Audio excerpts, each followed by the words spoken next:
Black কাপড় পরা যার জন্য খাবার নিয়ে যেত সেটা আমাদের কিউট নায়িকার যমজ বোন ছিল। যখন ক্যাংহাই ঘুমাচ্ছিল তখন তার স্বপ্নে তারই মতো হুবহু আরেকজনকে দেখতে পায়। সে টোটালি শকড হয়ে যায় আর বলে, তুমি কে যে আমার মতো হুবহু দেখতে? তখনই তার চোখের সামনে থেকে স্মাইল করে সেই মেয়েটা গায়েব হয়ে যায়। সে কিছুই বুঝতে পারে না যে এটা কি হচ্ছে তার সামনে বা তার সাথে।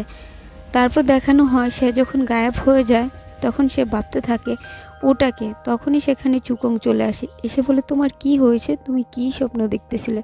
সে বলে যে আমি আমার স্বপ্নে আমার হুবহু দেখতে একজনকে দেখেছি যে আমাকে দেখে স্মাইল করতেছিল, কিন্তু আমাকে দেখে কিছুই বলেনি।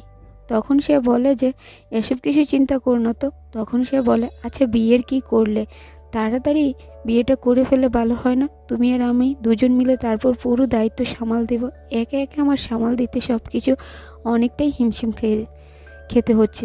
তখন সে বলে, তুমি টেনশন করো না তো, আমার ভাই তো গিয়েছে বাবার সাথে কথা বলার জন্য, সব কিছু ঠিক হয়ে যাবে। আর তারপর তারা এই সমস্ত করা শুরু করে দেয়। যাই হোক, পরিচালক তাদের সেই দায়িত্বটা দিয়ে দিয়েছে। নেক্সট দিনে দেখানো হয় তারা যখন কথা বলতেছিল তখন তারা একজন আরেকজনের দিকে গভীর দৃষ্টিতে তাকিয়েছিল। আমরা দেখতে পাই যে জিং চলে এসেছে পানির নিচে আমাদের নায়িকার যে যমজ বোনটা রয়েছে তার সাথে দেখা করার জন্য। সে বলে, কি হয়েছে তোমার? তখন সে বলে, কিছুই হয়নি। বলে, আমি এমন একটা মেয়েকে স্বপ্ন দেখেছি যে হুবহু দেখতে আমার মতো। আচ্ছা, আমার যমজ বোন কি বেঁচে আছে? তুমি সত্য করে বলো না। দেখো, আমি তার ছবি এঁকেছি, আমরা দু বোন আর আমাদের বাবা মা।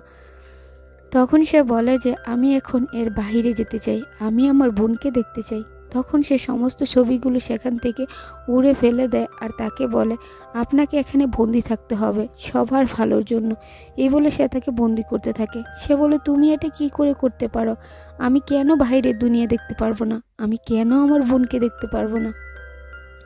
কিন্তু বলে, মহারাজার এটাই আদেশ ছিল আপনাকে বন্দি করে রাখা। আর সে তাকে বন্দি করে রাখে সেই জায়গাটার মধ্যে, যেন সে কখনো এখান থেকে বের হতে না পারে আর তার ব্যাপারে কেউ কখনোই না জানে। পুরো আকাশটা কালো হয়ে যায়। তখন দেখানো হয় ক্যাংহাই চুকংকে বলতেছে যে আজ আকাশ কালো হয়েছে 1000 বছরের ভিতরে একবার, আমার অনেক টেনশন হচ্ছে। চুকং বলে, টেনশন করার কিছুই নেই। এদিকে দেখানো হয় ফার্স্ট প্রিন্সকে, যে কিনা নিজের ম্যাজিক করতেছিল আর দেখতেছিল যে দুই যমজ রাজকন্যার আসলে প্রকৃত রহস্যটা কি সে জানতে পারে। তার মধ্যে যে রাজকন্যাটা পানির নিচে লুকায়িত রয়েছে তার ভেতর এমন পাওয়ার রয়েছে যেটার মাধ্যমে 6টা দুনিয়াই ধ্বংস করে ফেলতে পারবে। তখন সে